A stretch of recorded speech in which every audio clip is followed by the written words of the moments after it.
WWE Hall of Famer Teddy Long, and you're about to go one-on-one with Talking Taker. Holla! I got you. All right, creatures of the night, welcome to Talking Taker, episode 215 of our encyclopedia exploration, digging up the career of the greatest professional wrestling character of all time, The Undertaker. My name is Alex Dorio. I want to thank all you out there in the Pod Street Krew for joining us for yet another round of Dead Man Talking. And I am joined, as always, by my fellow creature of the night, by my wrestling buddy, my tag team partner. He has been on this journey with me now for 6 years, going strong here. Our 6-year anniversary episode, Mr. Travis White. Travis, hello. Happy anniversary to you, brother. Happy anniversary. Thank you for the Krispy Kreme donuts that came tonight. You're welcome. Anniversary present, DoorDash. Brittany S. delivered them. Oh, she was okay. nice. My wife was, my wife and my kids were putting some sunflowers in some vases outside, and they handed her some. So we tipped her some sunflowers. Good. Okay. Thank you. Yeah. I'm sure she appreciated that. I hope she's a big fan of Post Malone. Sunflower. Anyway, go ahead. Wow, what a reference. Travis on top of Hey, things. big fan of Taker. Yes, he is. Each other. I forgot about that. Oh, my goodness. I'm trying to bring it together, dude. You did. It all You brought it makes sense. together, man. Well, we brought it together 6 years ago, and to celebrate here tonight, we are still going strong. We thought we'd look back at one of our favorite matches and one of our favorite rivalries of all time and celebrate it here. 2008, 15 years ago, we saw, we both ranked it in our top 10 Undertaker rivalries. You had it at number 3, I believe. I think I had it at number 6 from our episode a few months ago. The Undertaker versus Edge, 15-year anniversary of that incredible rivalry, and we thought we would we definitely had to do an episode dedicated to that here in 2023. So why not look at the conclusion of it at SummerSlam 2008 inside Hell in a Cell. Before we dive into things, Travis, and get into it, we got a jam-packed show here tonight. Why did that rivalry, just to sum up, why was that such a great rivalry to you? Why did it matter so much to you? It just mirrored the awesomeness on Raw. Raw was Shawn and Jericho, and SmackDown had Taker and Edge, and they were they're just very good stories. It went way longer than anybody thought they were supposed to, and the Joker Batman ishness of Edge and Taker just steals it for me. Just the acting, the heelishness for Edge, it's just on another level, man. It's when he really he'd been making those steps up the ladder of success. He'd already been champion and stuff, but like he takes his character into a new level here, and it gets the rub from Taker. It's great.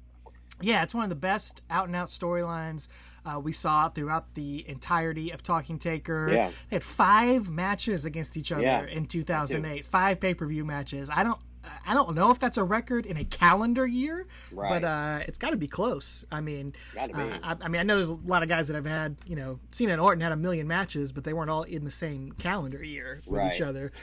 So it'd be interesting to look back on that. But yeah, I mean, just one of the greatest stories ever told. Really elevated both guys, brought them up, brought the best out of each other, and this what a great conclusion this was. Yeah. There's a lot of wrestling rivalries, and you see it sometimes on that Rivals show on A&E. They don't always get the best conclusion. Sometimes somebody gets hurt or somebody leaves the company or plans change, and so you don't get the great ending to the rivalry. Well, Vince Undertaker gets tired of it or something. Sure, changes his mind. Something happens, but Undertaker and Edge were able to tell this story, and what an ending they brought to it. So we're gonna watch that classic match here for its 15th anniversary, and also as a little bonus for our anniversary episode, we did this last year. We're gonna answer some fan Q&A. We told you to ask us anything on all our different social media channels, and even Travis asked people out in the real world to send us some questions. So we got a ton of those to answer. Trey doesn't have Facebook, so he wouldn't get to ask questions. So I had to make sure I texted him. So. All right, man. Oh yeah, we got some real boots on the ground. Text questions. So. We didn't get any snail mail, I don't think, or telegrams, but check it real quick. No, check the fax machine, brother. Here's the mail; it never fails. Yeah. So. You remember when Paul Heyman had a fax machine on like an episode of Monday Night Raw? He was doing commentary. He was getting some faxes in. During the invasion. Yeah, it was during the invasion. Yeah. Oh, he's the best. He's the best. But before we get into all of that, our double main event here tonight, we got a jam-packed session of Undertaker sightings here to cover for the month of July. And tonight, our Undertaker sightings, Travis is out there looking for his guy's binoculars on. Do you see him? There he is. There he is. He was in a lot of places. He had quite a lot of sightings this month. Tonight we're going to be sponsored by the Talking Taker store over at tpublic.com. Folks, I wanted to bring that up to you tonight. Travis is representing. He's modeling the Half a Decade of Destruction shirt. But man, there's a ton of designs over there at tpublic.com at the Talking Taker store. We got that. We got the P.S.K, the Pod Street Krew shirt. We got the Taker Care of Business shirt. And of course, we got the classic Taker Easy in a variety of different colors. So I got a few different ones where the text is different, so you can get it on a different color background if you want. So be sure to check that out. But I wanted to bring that to everybody's attention because as part of the Undertaker sightings this month, the Undertaker has announced a bunch of brand new One Dead Man shows for the fall. And I didn't list them all. You can find them all. Use the Google machine, but a bunch of them went on sale. Tickets went on sale for most of these already.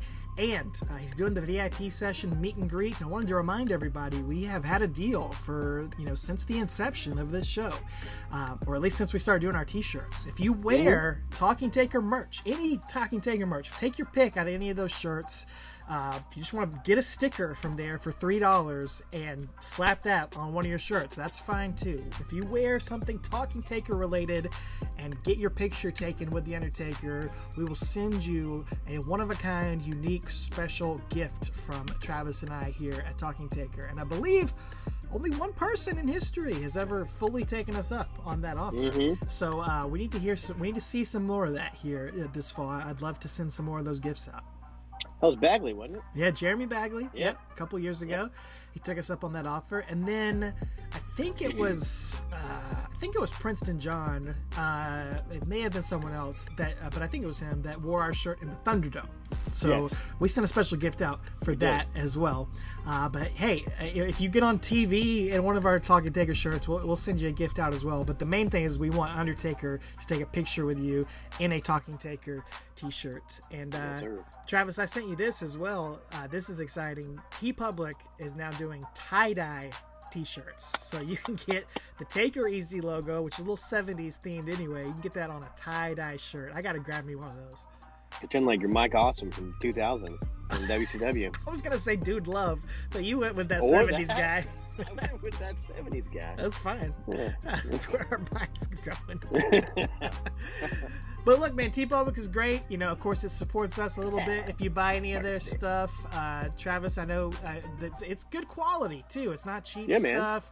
You can throw it in the washing machine. I love this one, like the soft tee or whatever. The soft tee is great. So you upgrade to the soft tee. You get a tank top, like stickers, mugs, phone cases, baby onesies. I know a lot of people making baby announcements lately, some friends of the show. So pick up I'm a Biker Taker guy or I'm a Biker Taker girl. It looks great on a baby onesie. But just head over to tpublic.com, search for Talking Taker, and you will find our store over there. And we always give you the pro tip. If it's not on sale at 30% off, just wait a couple days. Check again. And it probably will be. It's not back in 5 minutes. Just wait longer. It's the same thing. It's not on sale. Just wait a little bit. At least twice a month they run those 35% off deals. So be sure to check that out. But Undertaker sightings this month, of course, like I said, the One Dead Man shows, and we actually got a report to read, Travis, from one of the One Dead Man shows over in the UK during Money in the Bank weekend. Great show. It was an excellent show. Hein Klopper, who, if you'll recall, he submitted some comments for us on our Thank You Taker episode last year when he went in the Hall of Fame.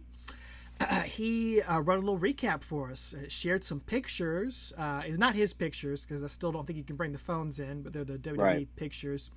Let me just read what he said. He said, "My night started at about 8 o'clock as we started getting seated. An hour later, the bell toll was heard beckoning Taker's arrival. He strolled out on the Limp Bizkit Rollin' entrance, taking a swig of his beloved Jack Daniels.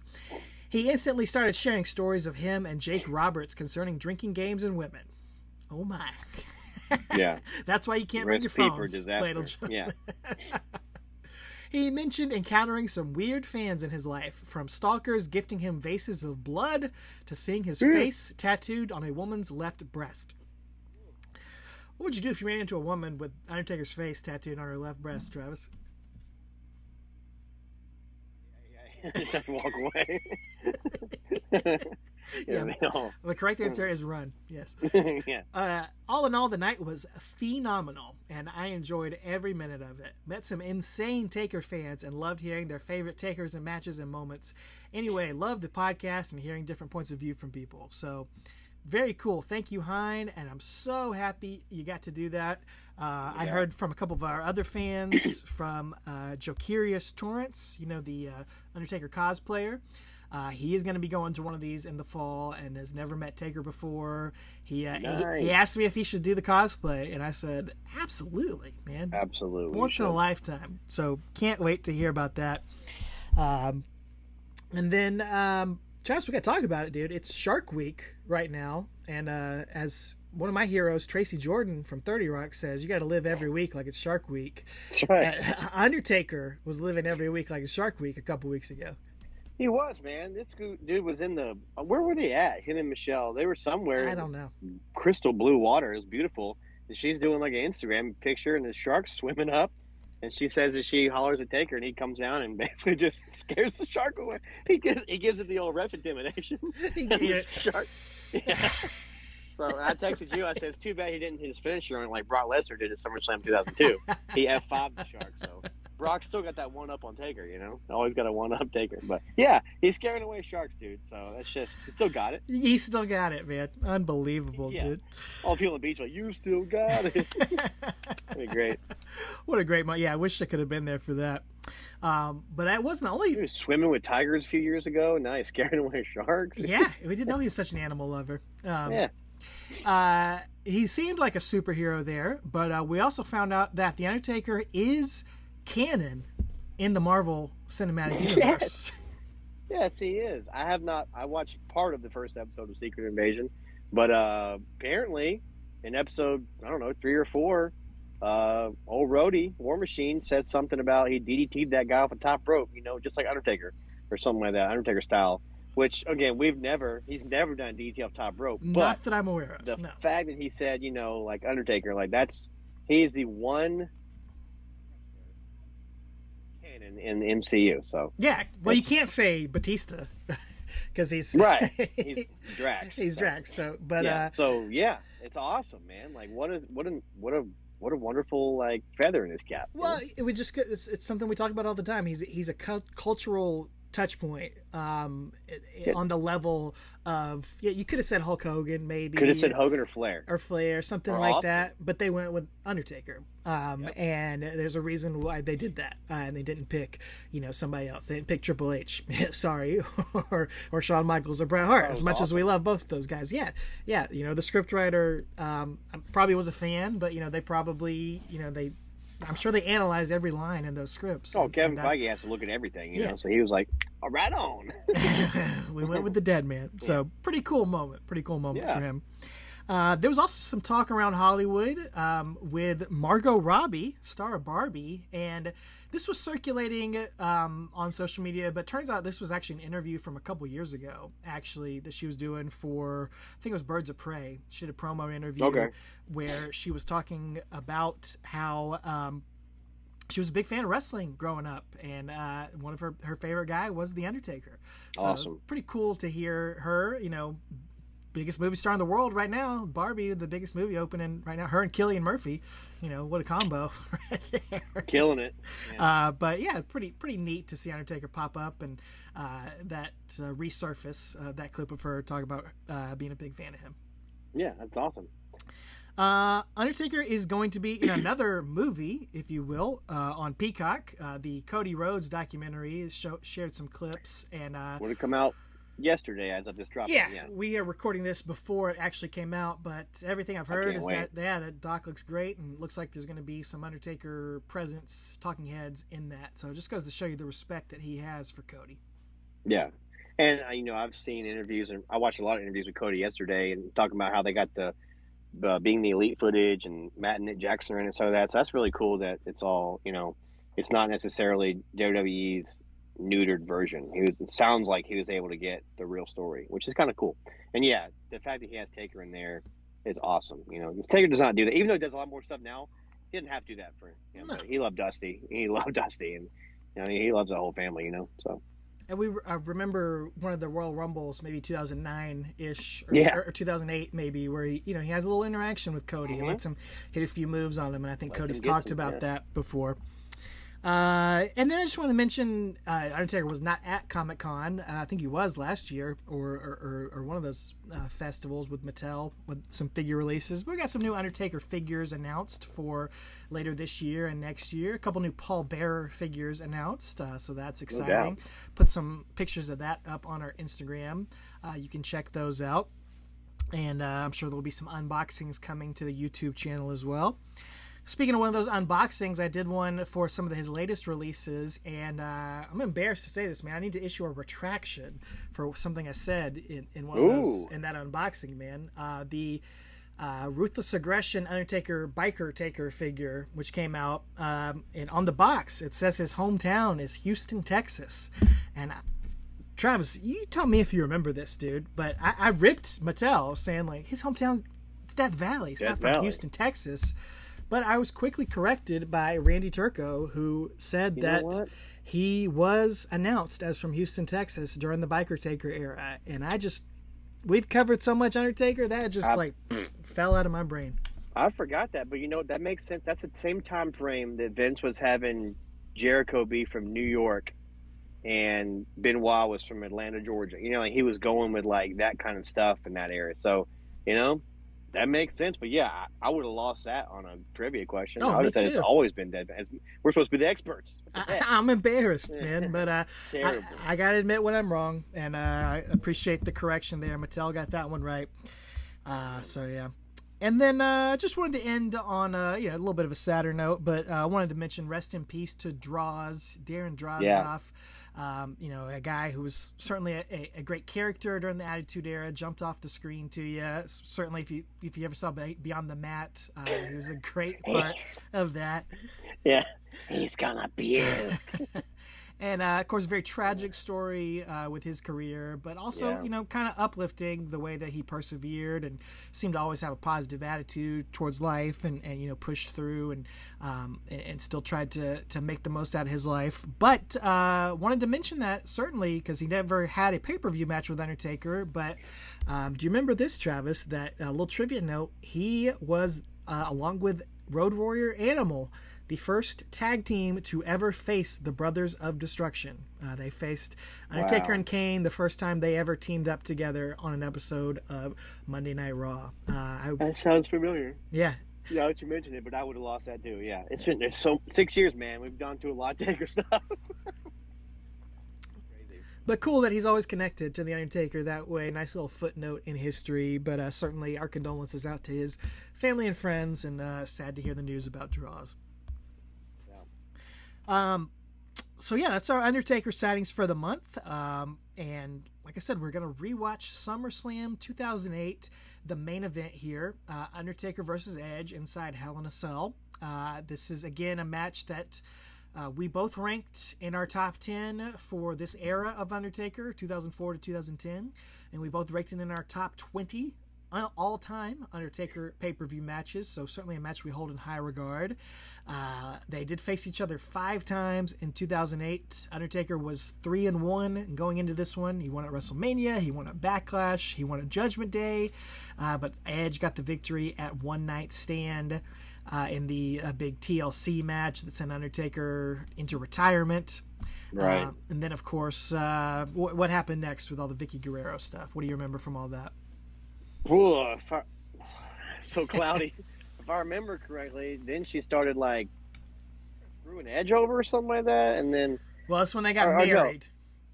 Yeah, they got married, and then I don't know how he winds up coming back, dude. I just remember that Edge gives the greatest promos and goes crazy and goes nuts and doesn't sleep and has his hair greasy and his eyes are black, and it's awesome. Yeah, they get married. It's weird, but it makes great TV because they're awesome. Does Teddy bring him back, or does Vicky bring him back? She's mad at Edge. Yeah, because Triple H comes out during the wedding and reveals that he's been hanging out sleeping with with Alicia Fox. Alicia Fox. Alicia Fox. Let me just sidebar. Know him, Dar. Yes. That guy. Anytime you want a sidebar about Noam Dar. A side Dar, I don't know if you saw if you NXT, which the would have answer been is last no night. to that. Well, he lost. He's great, man. He's doing great work right now. Anyway, go back.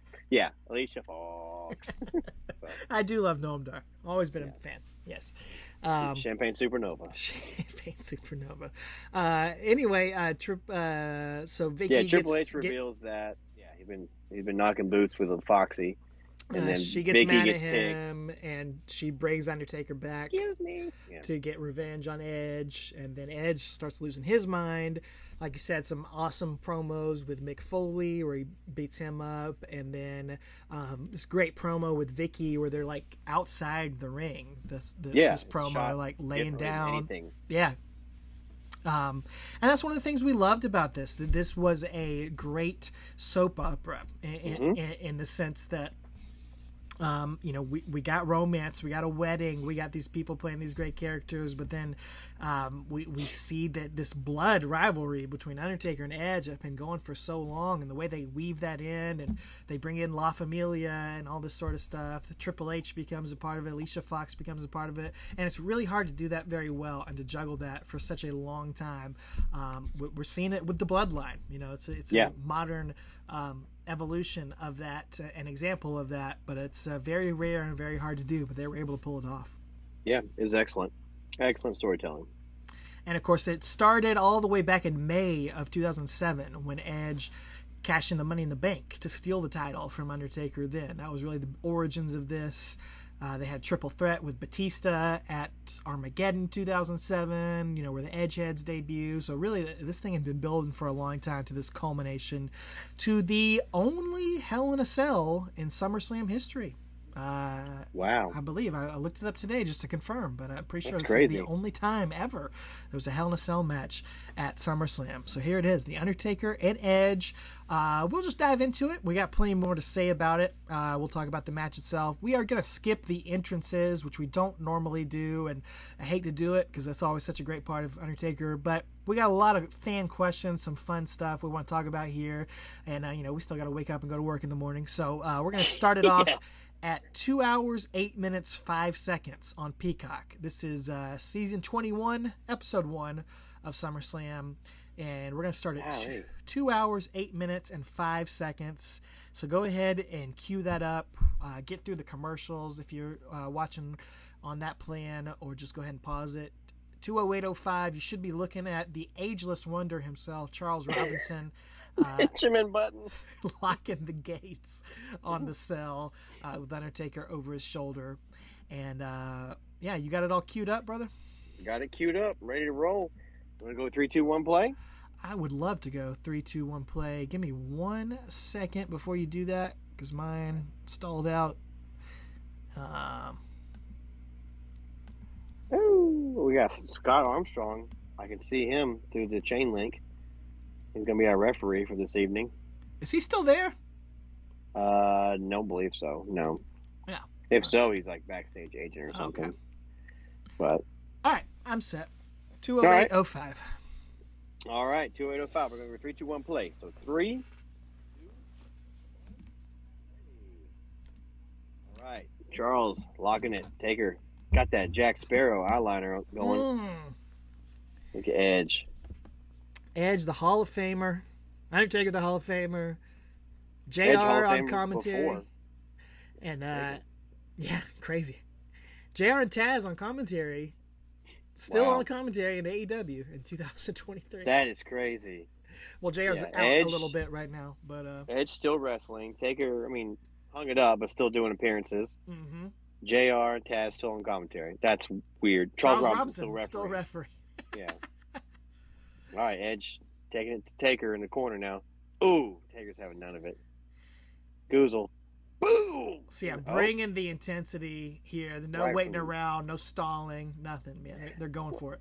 Like I said, it's been basically a year and a half that this has been building up. Exactly. Because 2007 to now, it's just crazy. Taker's got a fresh tan.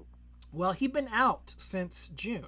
And one of the great things about it, I listened to our episode. The original episode we did was episode 140, covering this. I listened to that this morning. And I forgot, Undertaker is not seen the entire build. This is all on Edge and Vicky really building this entire match. And that's another one of the things that Edge just puts him over the top for me. He did it so well, was he did that all on his own. And made you care about this match. It's very hard to do that. Sometimes fans get bored of that because they don't see the interaction. But when you're as compelling as Edge and Vicky and all that, it makes they drag you in. You know, I love the little marquee and everything. Like it's like Hollywood. It's awesome. Really cool set. Yeah, really cool. Obviously, they did it bigger and better at WrestleMania this year, but this was a cool version of it in the great Hollywood town of Indianapolis, Indiana. Oh, no doubt, man. You'd think they were in L.A., but nope. Yeah. Indianapolis. Aren't they they're gonna be there for one of the pay-per-views in a couple months. Oh, okay. Could be. I don't know. Rumors are Minneapolis, Minnesota for WrestleMania 41. I hope they have the governor there, Ventura. Randy Turco will be there. Yeah, he better be. He'll be front row. No doubt. All right. Ooh. I don't know if I want the governor there spouting some conspiracy theories. I'd be afraid to give him a live mic. It'd be great. It'd be fun television. To hear them have to bleep him and stuff. Taker. You like his tights? I like it a lot. Yeah. He got some Wolfpack tights. I'm just kidding. Yeah, he got the red little devil on the side. They both got red and black on. Speaking of Wolfpack, man, you probably didn't see this, but Mattel's releasing some Scott Hall and Kevin Nash figures. Scott Hall in the Nitro debut Canadian tuxedo. Oh, wow. And then Kevin Nash in the baseball hat where he's what's the adjective? Promo. Oh, wow, that's awesome. Yeah, they look great. The adjective? No, it's not an adjective. The adjective. Play. There they are. Bam La Margera. Familia. I mean, Bam Neely. Look at Zack Ryder's hair. I'm getting there. You're working on it, man. Looks good. Are you ready to give up on it yet? Heck no. Good. I'm sick and tired of answering questions about what I'm doing, though. Oh, well, of course. Yeah. Oh, here we go. Leg drop replay. Classic apron leg drop. Taker loves to grab the stairs in the Hell in a Cell. Yeah. He loves it. It's good. It's vintage, as Michael Cole would say, Undertaker. And, this is certainly the era where blood was becoming taboo. I think it may have already been. I mean, they had just switched PG months before, right? I believe. Yeah. 2008. Pretty recent. Yeah. So it's tough. Man, Hell in a Cell is really tough to do without blood and guts and all that. But this is a match that proves that it can be done. Man, I really think this is... I think this is a top 5 Hell in a Cell match. Oh, me too. I don't know if other people feel that way, but I certainly do. With the players involved, the story just told, and just the way it's going to play out, it's definitely top 5. Oh, they're just bashing each other into those stairs. Yep. Taker goes straight at him. Interesting that they both got the red and black on their tights. Yeah. They didn't coordinate that. Or maybe they did. Maybe they wanted to be like that. I don't know. Maybe so. Maybe so. Little basement drop kick. Oh, spear. A low spear into the stairs. That was cool, creative move there from Edge. I haven't watched this match back since episode 140, so it's been a minute. No, I haven't either. Yeah. I do love this match. Edge pulling a no mercy, grabbing some weapons out front of the ring. Table with some string on it. Everybody loves a table to wind a piece of string around. They might be giants. It's a deep cut. If you got that reference, please leave us a comment. Oh, Taker getting bashed in the front of the neck. You know, it's hit in the back of the neck. I never say head anymore. No. Is that the front of the neck is? It's his face. The front of the neck. That's the top of it. I'd say it's the top of the neck. The top of the neck. Yeah. The eyes on it at the top of his neck. You can't ever say head because of concussion protocol stuff. Oh, replay of the tiny spear. Replay of the top of the neck bashing. Oh, man. Taker sells a good chair shot or stair shot very well. Absolutely. I think a lot of people think in their head, Undertaker never sells, or he's not good at selling because he plays the dead man, but that's not true. It's not the case. Yeah, watch some matches. Exactly. Watch this era too. Yes, maybe not in the zombie era, right? Yeah, that character didn't call for it, just like the Fiend didn't. You don't want the Fiend sitting there selling and stuff. Double stack table. Double stack. Double stuff, baby. The way I like my Oreos. Triple stuff for me. The white stuff, all baby. The extra stuff. Oh. Goozle. On the apron. Oh. Good save by Edge. Whips his neck right there on the ropes. Edge crack corner, I don't care. Stack. Yeah. Man. So what do you think? What are your top 5 probably Hell in a Cell matches? Just off the top of your head. Well, Shawn Taker's are my favorite. Right. And then, golly, dude, I don't know. Probably this. I'm trying to think. Would you put Cody and Seth in there from last year? I think I would. Yeah, Cody and Seth from last year. I was trying to think back in the day, which ones I love so much. There's so many. There's so many of them now, and they're not as memorable. That's the thing. Oh, Brock and Taker. Yep. Duh. Yep. So those 4, and then I gotta think of another one. I don't know. I do love the tag team one with the New Day and is it the Usos. I was gonna say I knew you liked that one. Yeah. I tell you what. I think it was it Becky and Charlotte and Sasha had a great one for women. I don't know, that tag one's, I don't know, number 5, it's hard to pick. Yeah. Because I love a lot of them, but none of them stand out as much as those 4. And of course you got Foley and Taker. Yeah. You probably got to throw that in there. At least certainly the most memorable one. Yeah, without question. Memorable. I guess we don't throw that in there 5. So, oh man, and this was Hell in a Cell before it became a pay-per-view, so it's still the story. It's still a blow off to a storyline. It's not just, it's October, we're gonna have Hell in a Cell. So I appreciate that. We hadn't quite got there yet, and they haven't. Last year's Hell in a Cell was the pay-per-view, but it made sense for Cody and Seth. That was their 3rd match in the series, and turned out to be an iconic match. What a heroic performance from Cody Rhodes. Yeah. Ugh. Watching his head chair shots is rough. Would you say Undertaker is? Would you call him Edge's greatest rival, or would you put someone else in that category? Oh man, him or Cena? Yeah, it could be Cena. It's hard to say not. It's hard to not say Cena because of how much they did. That's true. That's this is the feeling we talked about a few weeks ago.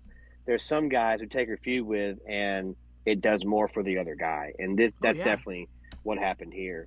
The feud with Cena actually helped both of them. It helped Cena show he can wrestle and carry a big program and beat somebody who's quality, and it also helped Edge, prove he belonged there too. So yeah, I don't know, man. I'd say either Edge. I'd say either singles. I'd say it's got to be either Taker or Cena.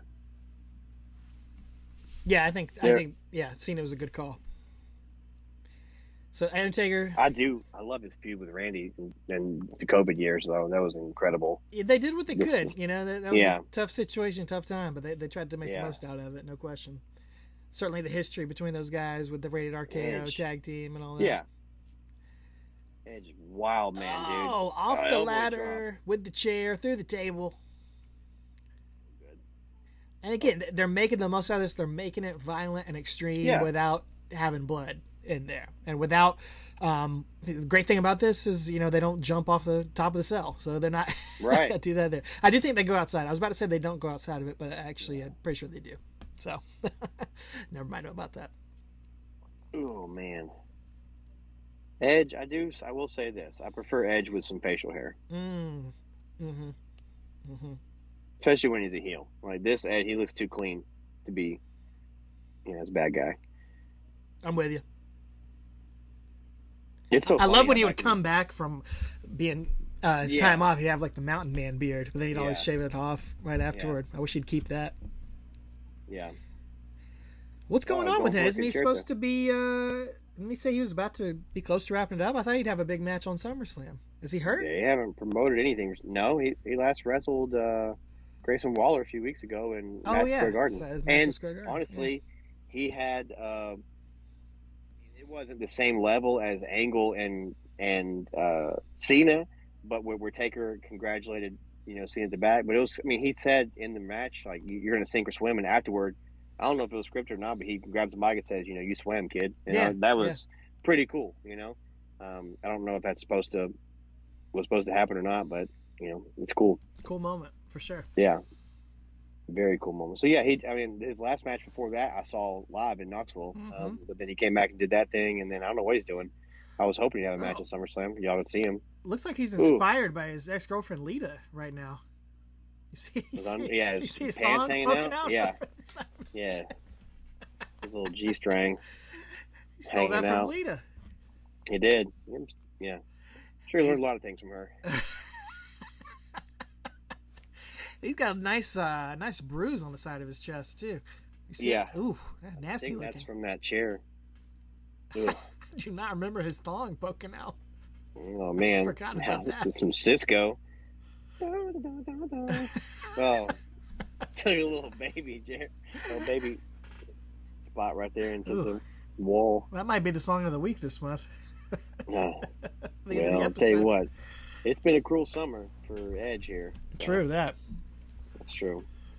Wink, wink. Oh, Stairs again to the side. Edge flung into the cell. Camera guy getting low. Uh-oh, gonna go for snake eyes. Oh, not that way. Gonna turn around. Into the pole.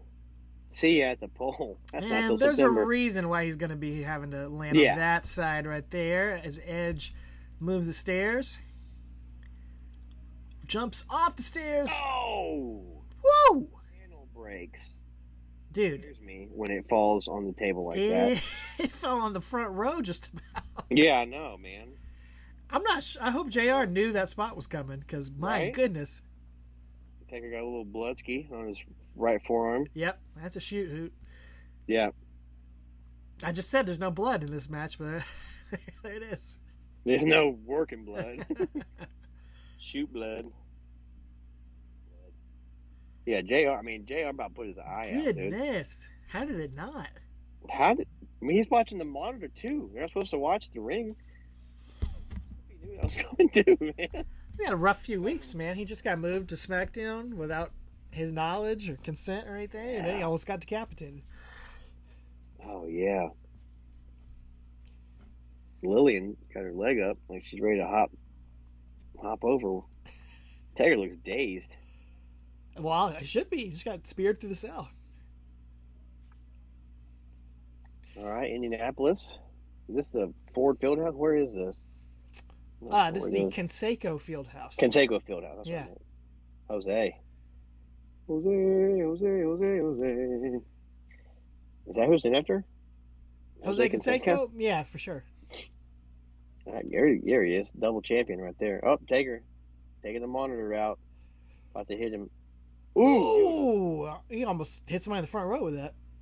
Exactly. I'll just never not remember when Brock threw that car door and it hit the Oh, my God. Oh. People in the front row. You can't tell Brock Lesnar what to do. He's an uncaged animal. Dude, I'm excited you're going to get to see him and Cody at SummerSlam. Yeah, I hope they tear it up. It'll be hard to top Roman and Brock from last year, though. Yeah. I love Brock and Cody. I love what's going on. All right, got 3 tables, 3 announce tables. Edge is going to do what he does best. Run across them. 1, 2. Spear through the third. What a spot. That was awesome. I love that spot. I love that spot. Every time. That never gets old to me. I tell you what is, I wouldn't say it's getting old, but it is being used literally every week, is someone going through an announce table. I would love to see a counter. It's in SmackDown, Raw, or NXT. I'm serious. It's been literally months where I think every week somebody goes through the announce table. It's crazy. Stupid. Yeah. Oh, here's a fun fact for you. Current generation. Do you know that Dominic Mysterio last week is the first wrestler to ever main event Raw, NXT, and SmackDown the same week. Can you imagine saying that a year ago? I know. I know. Isn't that crazy, man? Taker's like, put him up. His little hands up. No, he's looking wasted. Selling so well. That's a big spear. But look, he's the one first. Getting up first. That just shows you the Edge is going to have to bring it even more if he wants to take Taker out. And the blood from his forearm has caught one of Michael Cole's papers. Oh, no. And attached it to it. Oh, no. And it just fell off. So what, Cole and King are on old Nat King Cole on Raw.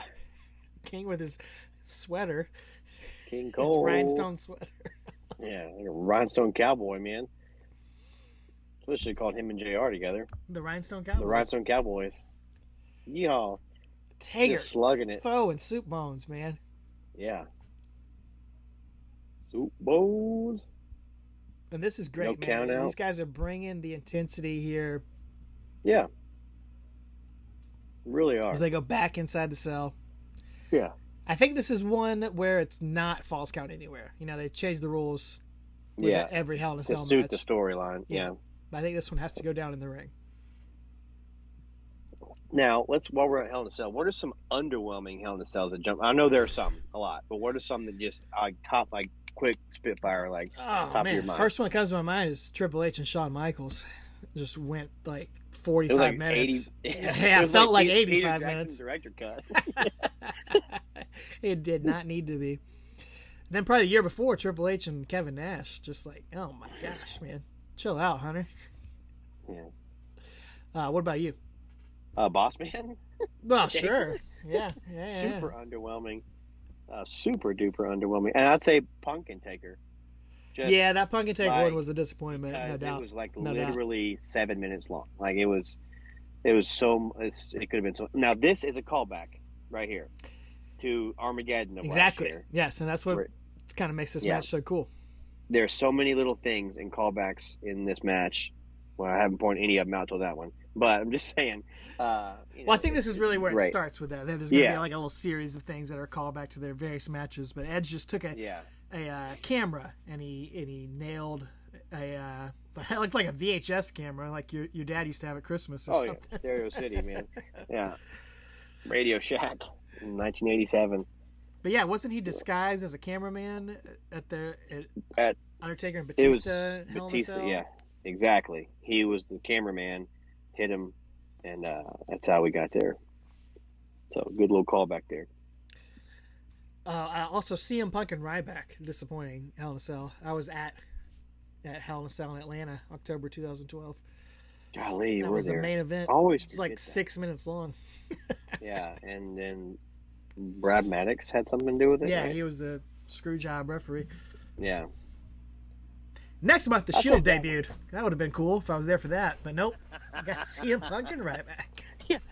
Next month, 3 guys that would change the business for the next decade. No big deal. Yeah. 3 guys that are still on freaking top. Could you have a bigger disparity between the two matches right there? The low blow. That's a callback. Death Valley shot. Yeah. Oh, Undertaker is convulsing. Oh my! He nailed it. I read allegedly that AEW told people not to convulse anymore in the ring or something like that. So, yeah. who knows? Yeah. Just because it seems too real.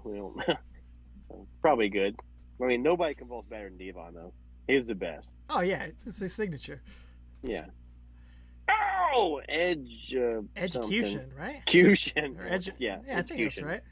DDT. Impaler DDT. That's what we'll call it. Exactly. That's who we learned it from. Exactly. And yeah, it's cool. Undertaker and Edge's story, you could trace it all the way back to the Ministry of Darkness. The Brood, yeah. The Brood was in there, and then sit up. I loved when Taker and Kane were facing Edge and Christian every week on Raw and just murdering them with last rides. Yeah. And of course, they had a tag team title match on pay-per-view, 3-way with the Dudley Boys, I think. Tables match. Yep. No Way Out. No, that was not No Way Out. Yeah, it was. Yeah, it was. 2001. All right. Taker. Last ride. Going for a last ride. Pulls that thong up. Oh, spear. Spear from Edge. 1, 2. Scott Armstrong, who I used to watch on WCW Saturday Night. Yes, tag sir. team with his brothers. Armstrong brothers. Little 6-shooters in the back of their pants. They're so good. I think because one of them was in the Young Pistols tag team in like the early 90s, and they just never changed their tights. Yeah. I read an interview this week. I think it was on Road Dogg's podcast. He said something about he wishes that Brad Armstrong could have wrestled Randy Orton. Wow. They're just both so freaking smooth in the ring, and I would agree with that. That would have been awesome. I love me a good Brad Armstrong match. Or good to see Barry Windham and Randy. That would have been awesome too. Just Barry Windham and Brad Armstrong are just so freaking smooth. Yeah, and dude. Obviously Randy is. Stalker versus Randy Orton would have been great. Flats right out the corner. 1. It's 2. It's no. Kicked out. Speaking of that, Mattel's making an Executioner figure gonna be released. Finally upgrade your one from that I pack. can. That's right. I'll definitely get it for sure. Yeah, you will. Rank the spears, Travis. Edge, Roman, or Goldberg? Goldberg's 1. Edge is 2. Roman's 3. Wow. Okay. I do like Roman's has gotten better. You want to rank my least favorite spears? You want to go for that? Oh, wait a minute. Hold on. You do it. Rhino. Where do you put Rhino in that top 4? Goldberg, Rhino, Oof. Edge, Roman. Yeah. All right. Yeah. Worst spears. Yeah. Give me that. Bob Lashley sucks. His spear sucks. Yeah. Big Show's is the worst. The absolute dirt worst I've ever seen. So these are not in order because I'll take Bobby's over Big Show's any day. Yes. Edge of something Matic. Edge-o-matic. Yeah. On the stairs. Undertaker's going for a tombstone. People, Absolutely. Huge. I bet Edge loves REM, actually. He does.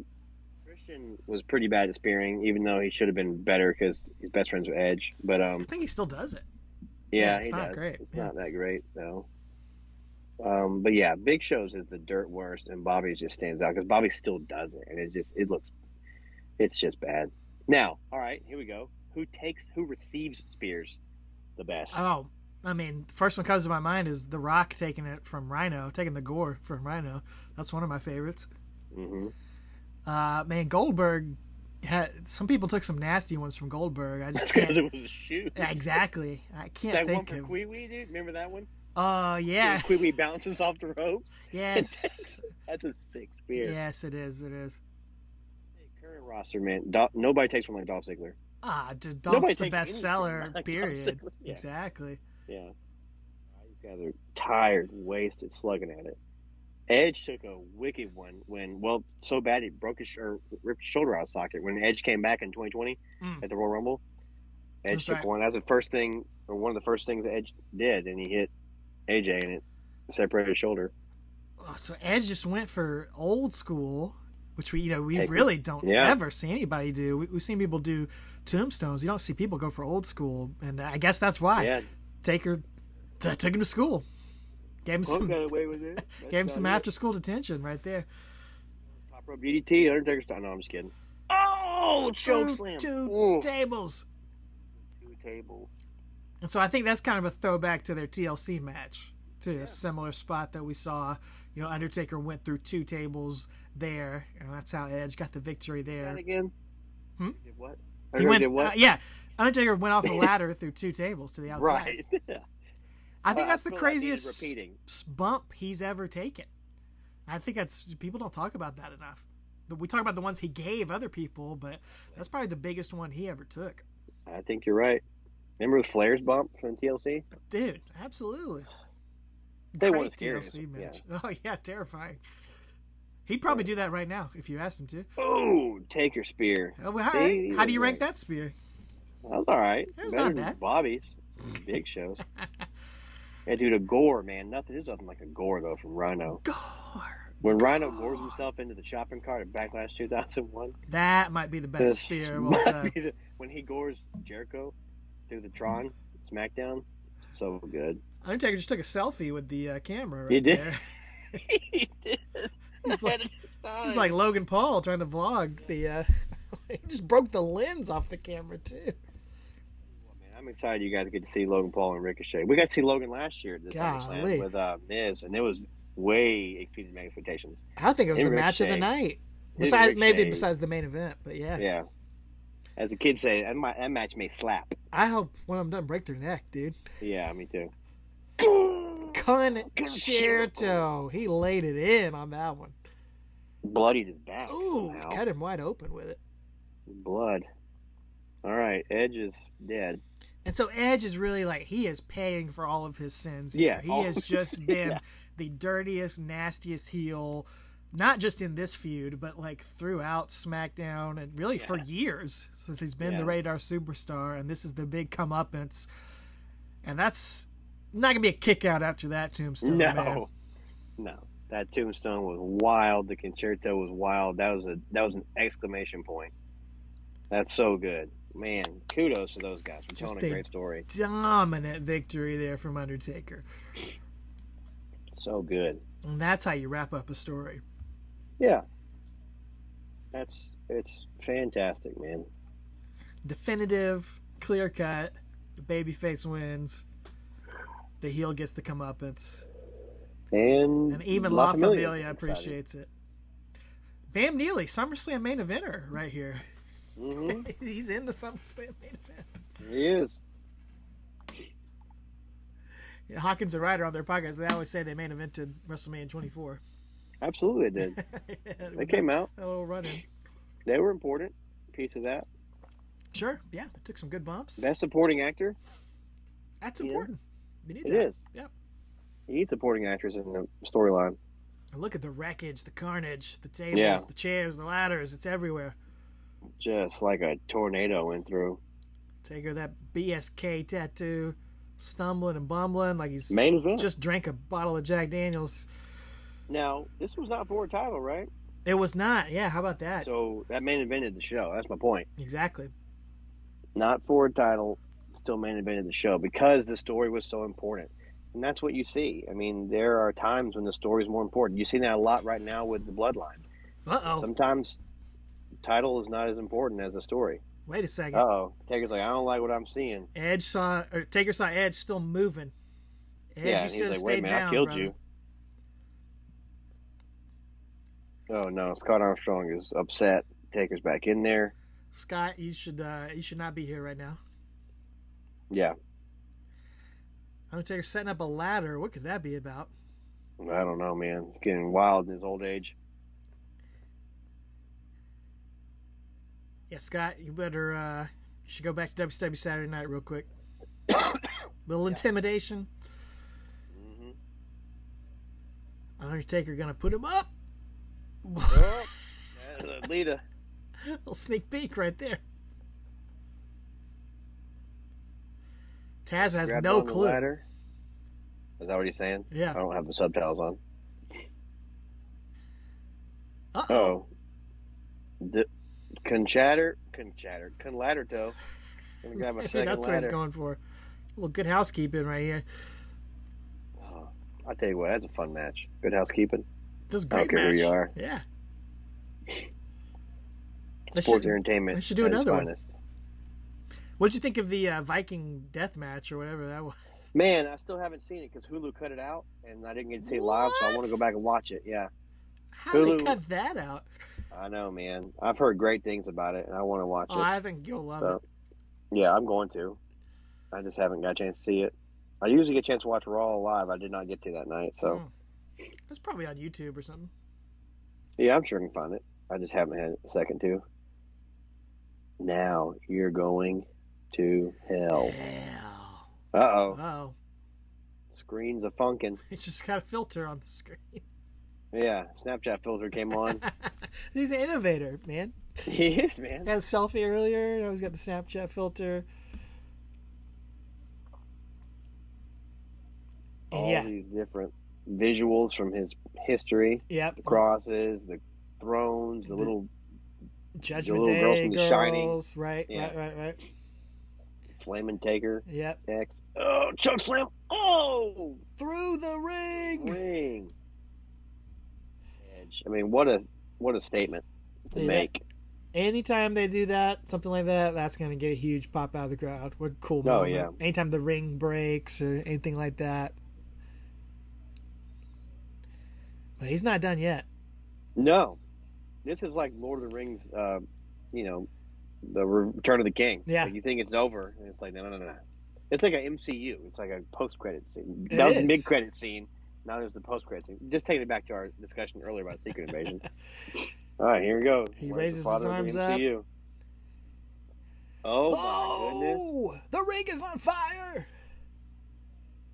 Edge fell into a burning ring of fire. Yes, he did. He went into the pit, and Edge has gone straight to hell. What a cool moment, cool visual, man. Poor Edge, just sitting down there baking. Oh my gosh. I know there's some gimmickry around it, and, but that always gets me, man. I just think it's such a cool, so well done. It's they didn't pull a what was the AEW match, the death match? Oh my goodness, with the exploding exploding barbed wire.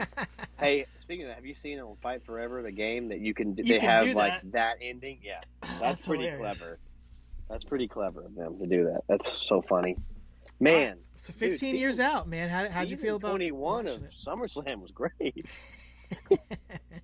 No, I love it, dude. It's fantastic. It still holds up to me. Again, if you look at the match cold, maybe you don't get all the things, but when you watch the storyline and you see all the nuances and all the callbacks, that's such a fantastic story, man. And that's what I just can't. I've been singing that for 6 years. Like, wrestling is not just the matches; it's the storytelling. And honestly, to me, that's what captivates me more is the storytelling. That's why I can get I have some friends up here that are really upset that Dom won the NXT North American title. I'm like, really? No, you don't get it. You got to. That's funny. Not you don't get it, but it's a better storytelling thing. Look what's happening now. He's bringing prestige to it. It's going to be better when somebody beat. I don't know. Anyway, I'm excited about stuff like that. So the story matters more. Look at the bloodline. Story matters. Yeah, you can't matches are great. You can't have the bad guy lose every time. You need to have the bad guy win a bunch so that it means something when the good guy beats him, especially if they're super annoying to you. Yeah, exactly. Anyway, anywho. Okay, great man. stuff. Yeah, dude, I loved it. I think it definitely holds up. If you've never seen it before, or if you haven't seen it in a long time, now's a great time to watch it. I think it is 5 stars because I think it is too. It's and there's that's a 5-star match. I agree, but based on storytelling, and to me, I'd rather watch that than go rewatch King of the Ring 98 Hell in a Cell, because this is not just the big bumps and moves, but there is a story being told, all of those callbacks and throwbacks. This is not a match they called on the fly. This is a match they put a lot of time and effort into planning it out and having every moment, every move, every spot matter, and it pays off. And like we said, you don't get a lot of great conclusions to wrestling storylines all the time. You get some great beginnings and some great midpoints, but it's very, very hard to end something well, and this one does. This is a definitive ending. I don't know that they ever faced again, maybe on a Raw or SmackDown or something, but never in a meaningful singles match again. Right. And boy, they just left it all out there. A great conclusion to one of the Undertaker's great rivalries. Yeah, there's no need to go back to it. That was the ending. Exactly. There's no need to write a For sequel sure. to that. It's over. Sure. Don't pull a Disney or Pixar and start bringing up sequels like you need to. Right. Just let it go. Well, man, we said we're going to do a little Q&A from the P.S.K. tonight. So I know I've got some questions queued up. I answered a few of them on Instagram, but I'll reiterate my answers, and you can answer them. And we got stuff about wrestling, stuff about just life and movies and TV shows, all sorts of fun stuff. Just a little back and forth. I know you got some too, so maybe we can just do a little back and forth here. But Clay Daniel, he's a former student of mine and a huge, massive wrestling fan. He said, favorite movie that features a wrestler. And we're just going to kind of just lightning round style. We'll just, just off the top of our heads, what we can come up with. 300 with Kurgan. Wow, I was not expecting that. Okay, then. Surf Ninja. I mean, is it Surf Ninjas with Hulk Hogan? Ooh, that is Three Ninjas, High Noon and Mega Mountain. High Noon and me, yeah. Maybe that one. What about you? I mean, Suburban Commando with Hulk Hogan and the Undertaker. Yeah. You gotta mention that. Sure. Scooby Doo and the Curse of the Speed Demon. Just Avengers Endgame. Well, sure, yeah. I was gonna jump off of that, man. Like, who's the better actor, Batista, Cena, or Rock? Well, that gets bounced around on the internet a lot. I think the actual actor, the better actor, is Batista. I think so too. To me, he's shown more range in the roles he's taken. Mm-hmm. I think Rock is number one superstar, megastar on the planet, and Cena's doing a great job. But I think that Cena can do a lot. He's very good at improv and stuff, and he's hilarious. I think that Batista is the best actual actor. I think so of all too. Three of them. Yeah. He takes roles like Dune, Blade Runner. But he also does like comedy like Drax and stuff too. I mean, he can suck you in with Drax too, though, like to get that emotional stuff. So yeah, I think he's the best actor. And I have not seen Knock at the Cabin yet, but I think it's supposed to be pretty good. I think he's really good in it from everything I've heard. So I would like to see that. Clay also asked us, what's your favorite comedy movie? Just off the top of your head, favorite comedy. No, I Love You, Man. Oh, that's a great one. That's probably in my top four or five. Dumb and Dumber, I gotta go. Dumb and Dumber. That's my go-to. Dumb and Dumber, Billy Madison, Ace Ventura. Those four. Right? Those are great choices. You can't beat that. Man. I personally, I love Talladega Nights, man. That movie kills me no matter what. That's always been one of my favorites. It's funny, but I'll take Anchorman over. Oh, I love Anchorman. I put Talladega Nights ahead of that. But yeah, I Love You, Man's probably up there. It's great. Funny. I love Step Brothers. I know that's not one of your favorites, but it kills me. I've only seen it once. Oh man. Favorite current AEW wrestler? I mean, Daniel Bryan. That's what I put. Right? And I hadn't been watching much AEW lately. It's hard for me to call him an AEW wrestler because me, he's still a WWE guy. But like, I mean, yeah, Daniel Bryan is the best, dude. Like he's the greatest. I like Hangman. I like Orange Cassidy. He's always entertaining. I love seeing Sting. Still, Sting. I mean, to this day. Double J. Yeah, I like all that stuff, but he's got to be Dan Bryan or Bryan Danielson. Sorry. All right, what's some of yours? Hit me with some of yours. Oh, all right. We're going wrestling. We'll go some wrestling. Anything, whatever. Favorite venue for a wrestling event. Now, I don't know if this means to like favorite venue to see it in or like that we've been to. I mean, nothing beats Madison Square Garden, but and we've been there. We technically have been there. I love a good outdoor show. Like I loved WrestleMania this year. Some daytime wrestling with the lights out. I mean, with the lights on, light outside, and some of that. I always enjoy that, and I love to see. I was gonna say like WrestleMania 9 at Caesar's Palace. Man, that's one of my favorite visuals. Allstate Arena, man, Chicago is one of my favorites. A lot of the rest were favorite, but like just to see it, hear it. Which event you look forward to the most? Big event, like I guess a premium live event. Which one yearly do you look forward to? I think to me it's WrestleMania. Man, I'm gonna say Royal Rumble. Honestly, I look forward to that even more. That one always gets me back in the spirit of things. Even if I'm not watching hardcore, I'll still go back and watch that one. And it's just fun to sit through it. I don't love having two Royal Rumbles at the same night. I always complain about that, but it still gets me in the mood. Yeah, for a little wrestling, Royal Rumble season. Oh, and my questions are for my buddies Brett, Glenn, and Trey, and they went to the SummerSlam with us last year. You've met them and know them, and yeah. So anyway, who's a wrestler who never got the proper push you felt he or she deserved? Wow. Oh man, that's tough. Like, dude, do you have one? I can't think of one off the top of my head. I mean, I'll say Ziggler. I don't think Ziggler ever got what he deserved. I think that he was robbed from that stupid kick from freaking Jake Hager. It ruined his world title run. Yeah. That pop is one of the best pops of all time when he beats Del Rio. Yeah, it is. So I don't think and he's a great hand. He's good. He's amazing, but he should have been a top guy, I think. I'm not saying he's my number one, but I'm just saying just quick fire. Yeah, no, sure. Gosh, there's so many guys that like recently like got released during the pandemic and stuff like that that just didn't get their just due. Like how about Shelton Benjamin is one? Like he could have done so much more with him.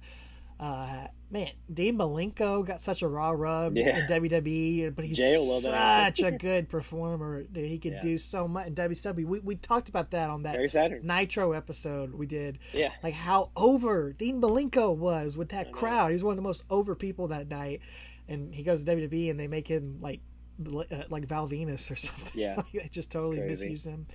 Like I'll say like a Zack Ryder, Matt Cardona, like he could always get over. He showed that he could do stuff with the fans, and they just never knew quite what to do with him. And he has shown on the indies, like whether or not it's your favorite thing, like he knows how to get people talking about him and to stay relevant and to stay in the conversation and how to be a heel. So like I hope he gets an opportunity to do that still, like at another big company one day. I think he's still got a lot to offer.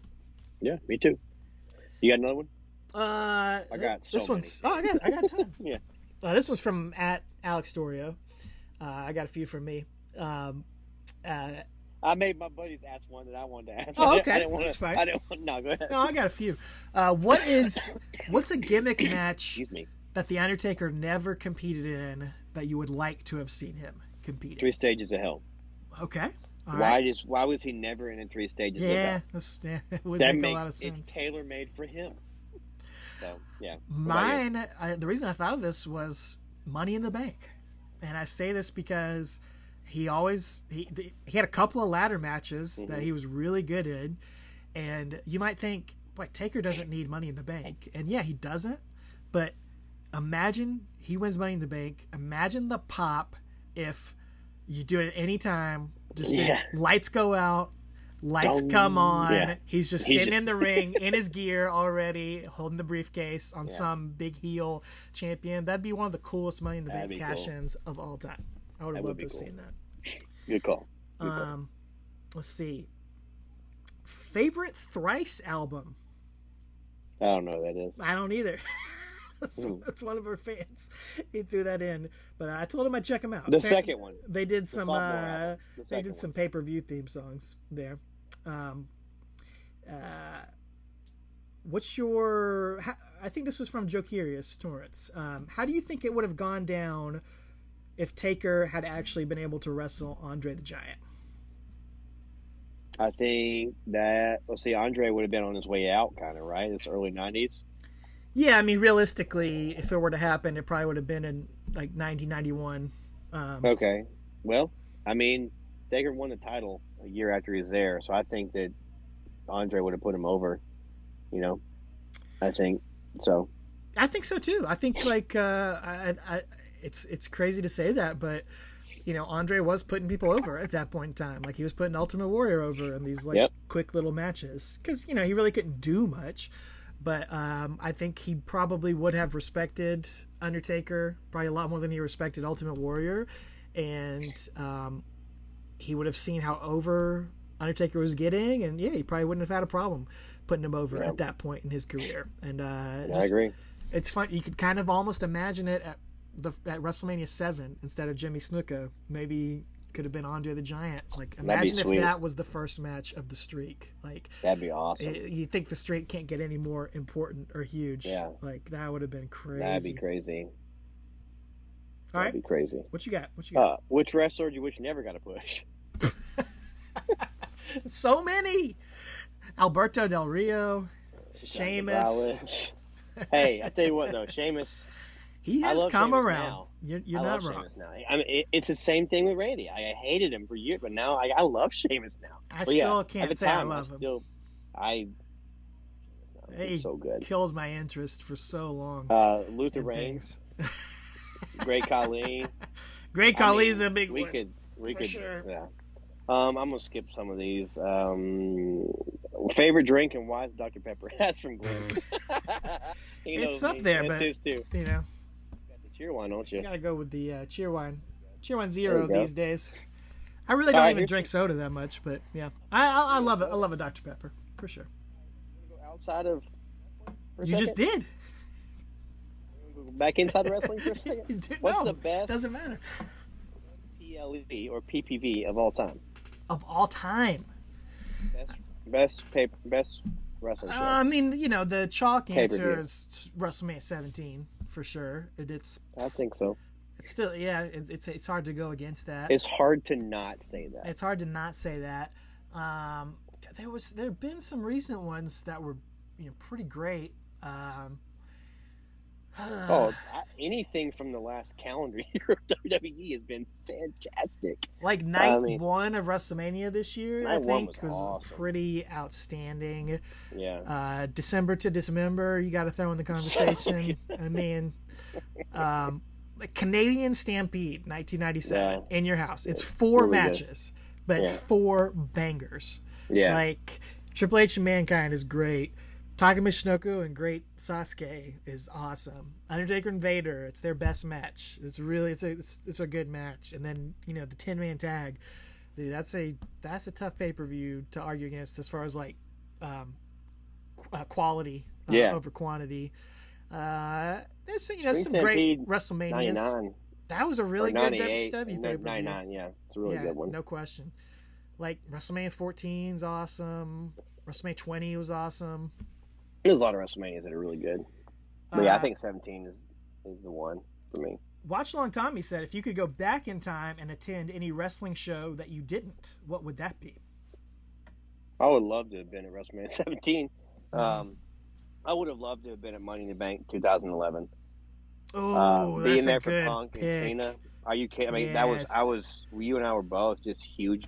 Like that night, I would have lost my mind, dude. Like that night was just everything to me. Like it was so good. So being there for that would have been incredible. Yeah, that would have been awesome. I didn't really think about great matches like that, but like something like that or WrestleMania 25. Just the atmosphere, dude. Like yes, yeah, no, you're Money in right the Bank. for sure. That night was insane. The one that came to my head was WrestleMania 10, just because that's a great card for one. But like that was. Like I was 8 years old and just obsessed with wrestling, and like for me to have been at that age, like I can't imagine how excited or how much fun it would have been, and like what a great memory that would be. So that's what came to my head. What's your favorite event you've attended together? Favorite wrestling event we've attended together? I mean, it's got to be Mania 20, I think. Right. Just like the whole experience because as it was kids. the first 17, one. We were 18 years old. I mean, it was such an epic show. We were so into Benoit and Eddie, and they it was their moment to shine. So that was incredible. But man, it's always a blast, no matter what, even if it's December to Dismember. So good. Yeah. Here's another one from @AlexDorio. So I know you saw Flash. What's your review of the Flash? And then like, where's Batman go from here? Like, are we just is it Robert Pattinson? Is that like the next few Batman movies, or what's going on? He exists in the DCU Elseworlds timeline. So DC, they're going to have a mainline DC universe like storyline going. I guess Blue Beetle, they're saying technically is the first superhero, but the first actual DCU movie will be Superman Legacy in 2025. Yeah. So basically nothing from this year mattered at all, basically, which is stupid. But which is why they're all flopping. And I'm sure Aquaman will flop too, which sucks, and Blue Beetle will. But anyway, so Robert Pattinson's Batman, just like the Joker storyline, there's Joker 2 coming out. Those are all in different multiverses. But the next Batman, they haven't cast him yet, but the movie's called The Brave and the Bold, and it'll be him and his son, Damian, in it. So he'll already be in the universe as it's Superman. not going to be. It's Pattinson? not Robert Pattinson. No, he'll have his own probably trilogy or whatever. And the Penguin TV show on HBO Max is in that continuity. But so he is going to still make some, but it's not. Yeah. He's got the Batman 2, and then they'll probably be in the third one, and the Penguin show is in that same canon. So it's all, which I don't mind. That's how movies used to be. I don't have to have it all. Yeah, I'm fine with it doing that. But it seems a little overkill. to me. Tell me it's that though. So yeah, there will be two different Batman on screen at some point. So, Flash was fine. It was good to me. I don't really need to like go out and see it again. It's already on demand, which is crazy. Like it's already been out for a month. That's how things are now. Anyway, it was fine. I enjoyed it. Michael Keaton was great to see. Stuff was definitely rushed, but it was a fun thing. Ezra Miller did a great job playing two different Flashes. I thought it was fun. So again, I'm not going to say go out and rush and see it, and it's the greatest of all time or anything, but it's good. It's fun. I'm sure you will get we will get an Oppenheimer review from you next month. I know it's killing you. You haven't seen it yet. It's driving me crazy. I haven't seen it yet. But, I've sure been we'll there for opening night for almost every Nolan movie, so I can't stand that. I'm not there yet. Yes.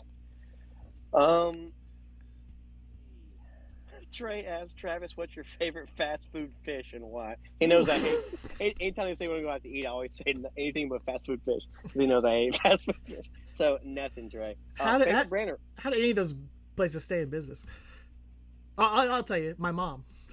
she loves some Long John Silver's, dude. Yeah, exactly. Yeah. Favorite brand of root beer? That's a good question.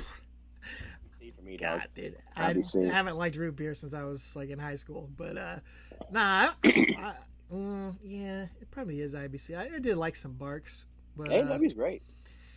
More cream. IBC. I was more cream soda than root beer. Anyway, I went through extreme cream soda phase for a while. My parents always have it. Still to this day. Yeah, dude, and the black cherry. Yeah.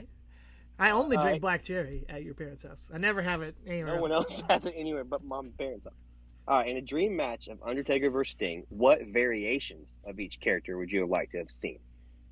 Like Surfer or Crow, or which Undertaker, Ministry, American BA, which we've kind of done this before. So I would like to see Crow Sting versus the Undertaker that was from that era too. Like I would like to see them in that time. Yeah, but I mean, just because to me that's the same timestamp. So, no, that's probably the right answer. But Crow Sting versus Taker we just watched would have been probably a better. That could have been good too. I would not want to see American BA versus Crow Sting. American BA versus Joker Sting. TNA. Oh, God. Ministry Taker versus Joker Sting. No, but I'll tell you, like, you could make an interesting case for like Purple Undertaker versus Surfer Sting. Like, you know, kind of just two icons of the 90s, two really colorful, extreme characters. I think your answer, I think your answer is the correct answer. Like both the 97, 98 versions of those characters. But it could be interesting to see that variation too. We got some more questions? Yeah. Tommy said, what are your top 3 favorite SummerSlams of all time? Oh, man. 02? I said 02 also. Probably 01. I love 01. Ooh, 01 is good. That's a good one. Oh, that's so good, dude. I know it's right in the middle of the invasion, but, dude, Austin and Angle? Are you kidding me? Yeah. Rhino and Jericho? Like, it's good stuff, man. It is. I said 98 just for, like, the feel of it. You know, it's not a lot of great matches on there, but just the whole vibe and just how great the build-up was. And then I said 92.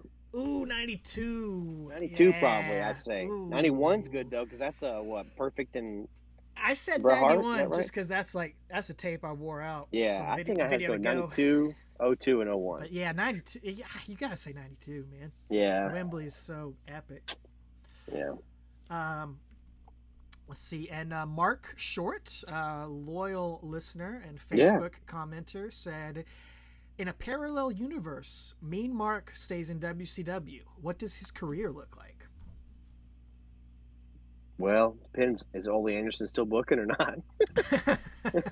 If Ole Anderson's still booking, he already said he wouldn't draw a dime, so it looks like nothing. Let's assume Ole gets out of there, and whoever was next, Bill Watts, Dusty, I don't know. I'd say... I think Bill Watts came in like mid-92-ish or something like that. So, yeah, something like that. I'd say... Bill Watts probably would have liked him. I was going to say, I'd say Mean Mark gets pushed real hard in the main event. Maybe not a world title guy, but maybe U.S. title guy, maybe a heavy for a world title guy, like in a faction or something. I could definitely see that, or him slotting him into like the Dangerous Alliance or something like that. Oh, goodness, yeah. So, but I think it probably. We got Taker and Austin together, and Yeah. and Rude. Oh, he has some good matches. Yeah, maybe he's a foil for Sting or some of those guys in '93, Barry Windham, something like that. But then probably peters out. Maybe he gets a little run in WWE or WWF. Maybe he gets a terrible gimmick. He comes in as the Stalker or the Goon or Bastion something Booger. like that. Yeah. Maybe he goes to ECW. He's connected. Ooh. He's got a history with Paulie, and maybe he has a fun little run, getting a reinvigoration from Paul Heyman in ECW. That could have been cool to see. That'd be fun. I think he is a success, but he's certainly not to the level The Taker that the Undertaker is. He is. We talked about that a lot. I think Mark Calloway was good enough and talented enough to have a career, but he's not going to have the same career that he's going to have without the Undertaker gimmick. He's just not. And there are people that no one else could have played the Undertaker gimmick either. No one else could have made that a 30-year career. So it's some combination of everything. It's perfect. Yeah. All right. From a technical perspective, who's the best wrestler, male and female? Just Easy. of all time or currently? Yeah, all the time. Oh Easy. man. So for me, I think Bret Hart. Yep. I thought you might say Flair, but I go with Bret's Bret a better Hart. technical wrestler. I think Flair's a better overall performer, but I'd say male, gotta be Bret, and female, to me, it's no question. Hands down, this girl is the best that there ever has been, and she's always going to be the best, in my opinion. Wow. Who is it? Charlotte. Okay. Nobody's no female. She's better than some of the men, a lot of the men, technically. I think she's the best technical wrestler, female-wise, that there ever will be. I was afraid you weren't going to say that. No. But yeah, I agree. I love Charlotte. She's better. Shit, a lot of people don't. Good. Yeah, that's fine. They can be wrong. She's so good. People get tired of her, and she gets, always getting title shots and pushed down the throat. I get it. Yeah. She's kind of almost like the Triple H of the women's division nowadays. But yeah, it always brings it. It makes her opponents look better and has great matches every time. Yeah, without question. All right, here you go. If you absolutely had to get a wrestler's face tattooed on your body, who would it be and where would you get it? I will tell you that Bret said he'd get Rikishi on his butt. Rikishi's face on his butt. He said he'd get Cody's face with a neck tattoo on his neck. Ooh, wee. Yeah. You know what? I'm gonna go. Want to tell you mine? Sure. Go ahead. You got yours. Go ahead. Go get yours. I was gonna give you time to think. I got a couple. I think you could do a Macho Man. There's enough like cultural relevance, or it wouldn't be too weird if you got Macho Man's face. Or I'd do somebody like Sting or Ultimate Warrior, where it's got the face, but somebody iconic like that. I think I'd go with. I said I get crow stings on my face. On the face, permanently tattooed. Just black. Speaking of Post Malone, there you go. Yeah, exactly. Oh. All right. Is it okay to listen to podcasts at faster than 1x speed, or is that serial killer behavior? It's absolutely fine. I only listen to 1.5 speed. I'm a future serial killer, apparently. No, you think I'm crazy, but Wrong. I cannot do it at 1, dude. It's too slow. I can't not do it at 1. Slow. That's not how people talk. I don't talk. get it, man. I don't get it. I don't have either. time. I don't have time to listen to a 3-hour podcast. I have time to get to 2 hours instead of 3. That's the wrong answer. So that's my thing. It all started with timing. I just don't have time, and I'm like, I You can't. need to And cut now some podcast out. I only listen to that many anymore. I even YouTube interview. It's always 1.5, dude. Oh, Always. I don't know how you do it. I can't not. I don't know how you do 1. It's crazy. Because that's how people talk. I don't need that though. I need to speed it up and spit it out. Get to the point. I don't have time hearing people talk. It's so weird to me to hear, like, I listen to Talk is Jericho. Talk is Jericho, baby. And that's what I hear. And I listen to the one that's like, Talk is Jericho, Right. baby. I'm like, that's awful. What if someone told you they listen to your music at 1.5 But speed? I'm not listening to music though. I'm listening to an interview. It's totally different. I don't watch movies at 1.5 speed. That's insanity. Well, you listen watch to interviews, videos. like an interview or something. Oh my gosh, I don't watch music videos at 1.5 speed. That's a crazy person. that would behavior. be crazy. Yes. Yeah, but like an audiobook, 1.25 or 1.5. I just can't listen that slow, man. It drives me crazy. Can't do it. Um, That would drive me crazy. All All right, here we go. It's clearly for you. Is there a guitar player in a band or solo act that got you into playing guitar? Yeah, no. I tried to learn guitar a couple times and it definitely failed. I tried to play. Our buddy Todd tried to teach me how to play "Smoke on the Water." One time. Oh man, I couldn't do it. Easiest. Yeah. It's the easiest. It's rough. I still couldn't do it. Yep. For me, it was Eddie Vedder of Pearl Jam. That's the reason I picked up a guitar, and all of his influences influenced me as well. But I would be, I mean, Pete Townsend, Neil Young, Bob Dylan, you know, Jimi Hendrix, all those guys who influenced him. Yeah. But I'm influenced directly by Eddie. So Eddie Vedder is the reason I picked up a guitar, and don't really listen to them anymore. But like I wouldn't play guitar if it weren't for Eddie Vedder and Pearl Jam. So that's what made me fall in love with guitar playing. I want to be just like him and play like him, and play the style he did, and play the same guitar he did, and I chose to. So yeah, that's a great answer. Now, okay, I'm gonna ask you: is there just any guitar player you just love to hear play? Of course. I grew up. My dad's favorite was Stevie Ray Vaughan, so like that one, like I can always go back and listen to him. That one always blows me away. That's probably my number one answer as far as greatest guitar players. Man. Yeah, so good. Yeah, I like to hear anybody play. It's good. No, I mean, sure. Yeah. For sure. Yeah, no, I love to hear. I only see like two bands in concert anymore anyway, but I love to see them. But speaking of bands, okay, here's another question. Speaking of, we're on music now. Pick 3 artists or bands that would make like your best concert lineup. Like, for you. Like just of all time? Like currently, no, like not currently. That be current bands right now that you could go see. I'm not going to say Zeppelin, Beatles. Okay. You know who? Because that's cheating. I can't do that. So yeah. Like right now, if this three band lineup said, "Here's our tour," what would? I mean, the headliner is going to be Bruce Springsteen, without question, and the E Street Band, and then I'm going to do. I'm not going to say Foo Fighters. Sorry, Randy, but I'm going to say my sentimental favorite is Counting Crows, and they're still rocking it, still killing it.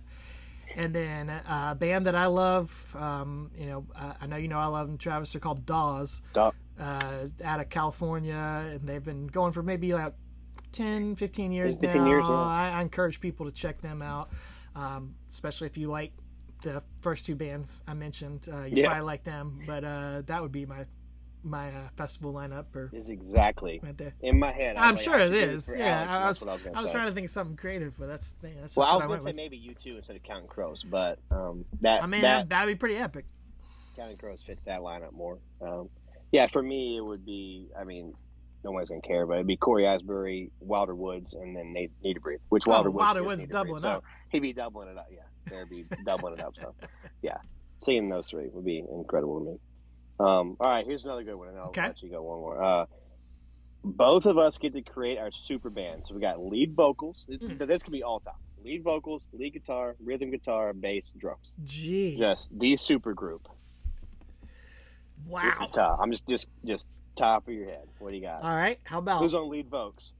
Like you can go there, I can go. We'll do that. That's tough. Like, do you want it to really flow as a band, or like I could just say Bruce Springsteen again, but like I don't know if I want him rocking the super group like definitively. I'm gonna go drums. I'm gonna put Taylor Hawkins on the drums. And bass. I'm gonna throw out. I'm gonna throw Paul McCartney on bass. Nice slapping the bass. Legendary bass player Paul McCartney. What'd you say? The lead guitar? Lead guitar and rhythm guitar and vocals. Oh my goodness. Wow. Vocals, I'm gonna put out that's such a hard It's hard, question. man. Cause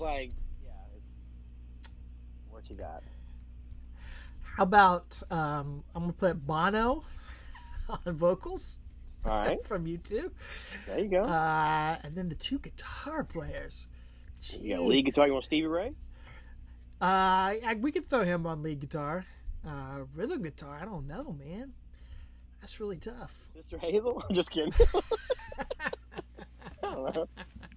How about we're gonna throw Tom Petty on rhythm guitar, but he's also, he's gonna throw some background vocals in there and just, playing the piano. How about that mashup right there? That's a great one. All right, let me go drums. Carter Buford from Dave Matthews Band. Oh, I think wow. he's the greatest drummer of all time. Yeah. I don't really love Dave Matthews Band anymore, but he's the greatest drummer I've ever seen in my life. Wow. That's a good pick. Bass. Slap at the bass, big time. Dang, man, Paul McCartney was a good choice. I might say Victor Wooten. Guys, no, we're gonna go Flea. That was my other pick. Like I was like, Flea on bass, Carter Buford on Flea's drums. incredible on bass. Rhythm guitar. I'm gonna steal yours and go with Tom Petty as well. I think that's a great choice. Lead guitar. I'm gonna go with Mike McCready from Pearl Jam because Mike's fantastic. And for lead vocals, I'm gonna go with not even like. I love this guy, but he's not one of my favorite bands. But I think just Chris Cornell, man, it's hard to beat Chris Cornell's vocals. Wow. So yeah, it's hard to beat Cornell. Man, I might have to.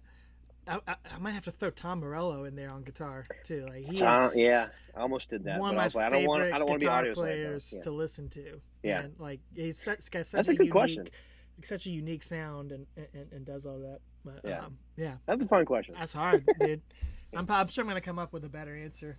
Oh yeah, the more I think about it too. You asked, what's your favorite zoo exhibit? Yeah. Oh. What's my your favorite answer? zoo is always the reptiles, the herpetarium, everything No way, reptiles. man. Always the best. That's the one I avoid. Right. That's why I asked that. The Greenville Zoo has a cool giraffe exhibit. You can go, has a bridge. You can go walk out and feed them. Yeah, that's awesome. The tongue, man. Overall, I mean, that's tough. I don't know what my favorite is, just in general.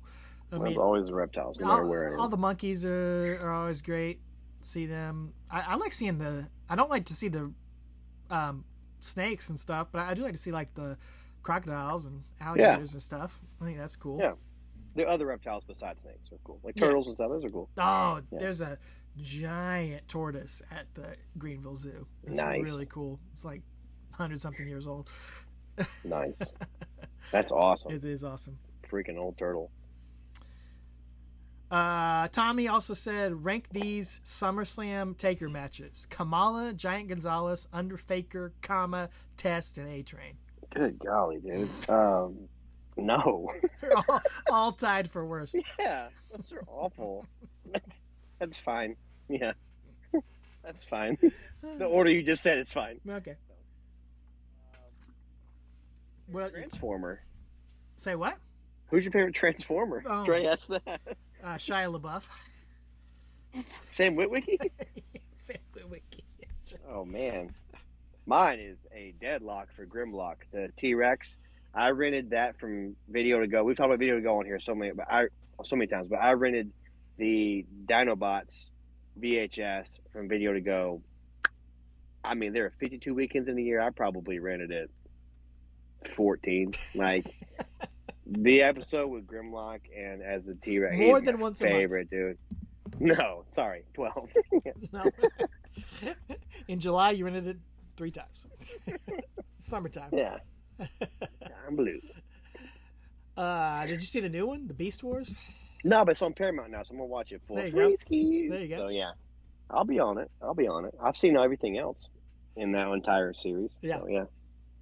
I was waiting for it to come out on streaming. You don't have to wait long anymore, man. Mm-mm. No. You got any more? I don't have any more. All right, let me see. Okay, here we go. We can end here. All right, if you and I are a tag team, okay, what's our name going to be, our entrance music, and what's our finisher? Oh, I mean, well, we did have it. Are we going to say that, or are we going to come up with something new? Oh, let's go ahead. Yeah, tell the people. Find people at home. We were the unexpected, unexpected, no E in there. And our slogan was respect the unexpected. Exactly. Courtesy of John Paul Stout, a guy I went to high school with. He came up with that. We were Sick Freak and Roy. What's that tag team name? I was Sick Freak. I was Roy. These are all like inside jokes from high school. From high school. Our theme song was like State of Love and Trust from Pearl Jam, I think, maybe, or I think it changed. It probably changed, but that was always a good one. If you never heard that song, go check that out. That's a great. Would make a My great theme interest music changed for our videos. Yeah, Icky Thump was my theme song one time. That would also make a great theme from White Stripes. Yeah. I don't know if we ever came up with a theme, a finisher that I can recall. I always thought a cool tag team finisher would be, and I'm sure somebody's done it, but when I thought of it, I don't think I'd seen anybody do it, was I would get you up on my shoulders like an electric chair drop, but I would like kind of drop you onto the other person, like you do it basically do a splash, but I would like come seated down and like kind of whip you down. I don't know if it would work. You could actually pull it off like a low down, and you so you go down like on your butt too, and I go splat. Yeah, that'd be fun. Yeah, that'd be good. But you always liked the Edge and Christian move where you would like roll backwards, and we would always do that. We always did that. I also liked from No Mercy the 3DB, the reverse 3D-ish move. That was a good tag team finisher, which it never really was anybody's, but one guy would pick him up as the like backdrop, and the other guy would do the reverse cutter. So I like that. That's a good one too. Yeah. But anyway, good stuff, man. Good stuff. Fun times, fun questions from everybody. I appreciate everybody in the Pod Street Krew for asking those. We'll try it again next year, or maybe we'll come up with a reason to do it again another time. But it's always fun to hear from everybody, do a little something different, let you guys get to know us a little bit.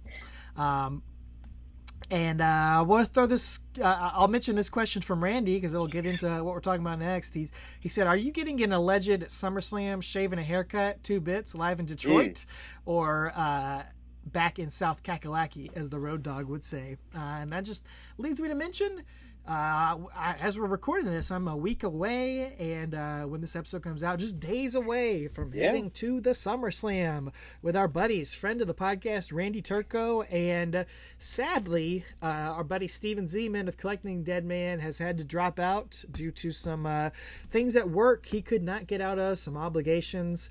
He did not accrue enough PTO like the Undertaker. We know him too, but much like the Undertaker stepped in at Survivor Series 1993 and replaced Tatanka on that tag team with the All-Americans, we do have somebody stepping in, and a big name from the podcast crew. Still sad you can't make it, Travis, but if you can't make it, we're going to bring in Tommy on the spot. Watchalong Tommy is coming to SummerSlam with me and Randy's Uncle Dave. We will be vlogging, so probably Tommy's going to have a vlog. I'm going to have a vlog. It'll be plenty. You'll see the entire trip between the two of us on our YouTube channel. Not to mention, we are going to try to record a bonus podcast. I don't know if we've decided what about. Maybe we might just do reactions post-show SummerSlam and drop that, something like that, or we may come up with something else. But a lot of fun content. Of course, we'll be posting on social media, so be sure to follow everybody on all our social media accounts, whatever they're called nowadays. Just look for Talking Taker somewhere on social media, and we'll be posting some stuff. But man, that'll be throughout the month of August. All that fun videos and audio will be dropping. We'll have some probably have some more unboxings on our Talking Taker YouTube channel, so a lot of exclusive content. We'd love for people to subscribe to our YouTube channel and continue to grow that. We're sitting at like 420 something subscribers. I'd love to boost it up to 500 here in the next few weeks. Keep it going. I'd love to get to 1,000, but baby steps. And then, of course, we will be back with a brand new podcast on September 1st. And Travis, you pitched this. You sent me a video of some more classic Memphis moments of The Undertaker. And so there's not like another DVD for us to watch, but I think we're just going to come up with a compilation of some YouTube clips of Undertaker as a main event monster, the Master of Pain in Memphis, Ronnie P. Gossett, Freezer Thompson, I don't know, Lord Humongous, Jerry the King Lawler. We're going to dig up some more classic content. That was one of my favorite episodes we ever did a couple of years ago. So be sure to get ready for that one, and we'll compile a list, maybe 10 matches or moments. They're not very long, but we'll compile a list, make a little YouTube playlist. We'll be sure to share that with everybody so you can check that stuff up and watch it. So that'll be our September episode. We will keep rolling on this podcast. I want to encourage everybody to check out, like I said, check out Watchalong Tommy's YouTube channel at Watchalong Wrestling. He is posting a lot of great clips on there. He just did a retrospective on 10 years of Go for SummerSlam 2013, or Money in the Bank. He just did. I think he's going to do SummerSlam next month. So he does a lot of great retrospectives, things like that, pay-per-view reviews, and all sorts of fun stuff over there. Follow Steven. Even though he can't be joining us, he's still posting his podcast and great content over there. Oftentimes Randy is a guest on his show. If you haven't yet, check out our bonus episode that I did a little interview with Mike Prew of the Bottom Line Wrestling podcast. That was a fun one. You could watch it or listen to it. I encourage you to watch it. Some great video content as he unboxes and shows off some rare merchandise. He takes a Stone Cold trivia quiz. I won't reveal how he did. You'll have to listen to find out about that. And be sure to check out the Bottom Line Wrestling Cast.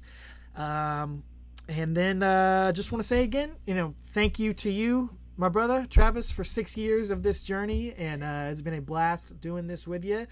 I think we got at least another year in us. I think we can come up with, if nothing else. I think we can stretch this out a little bit longer, and we'll keep going until it's just not fun anymore. But I think we're still having a good time doing this here once a month or once or twice a month. And, of course, just thank you to everybody in the Pod Street Krew. You are the ones who make this possible, who listen every week.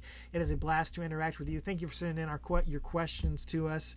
Thank you for supporting us, for listening, for sharing. It means a lot to us, and it's so cool. I mean, talk about anniversary. I can't believe it's culminating. I'm so lucky that I'm going to get to. I already met Tommy a couple years ago. I'm going to get to meet Randy, another friend that I've acquired through doing this podcast, that have only met virtually. Now they're going to become in real life friend. So never would have thought or expected something like that, and that is awesome, and that's the reason why we keep doing this. But thanks to everybody, and we hope it's still enjoyable and fun for all of you out there. Absolutely, man. Thank you guys for 6 years of this. It's awesome. We'll keep trucking along. Like I said, as long as we can pull some good content out. Thank you guys for making this episode fully loaded. YK. All right. Anyway, you have fun at the SummerSlam. All you guys are going. Let us know if you're there. Let us know what your reactions are.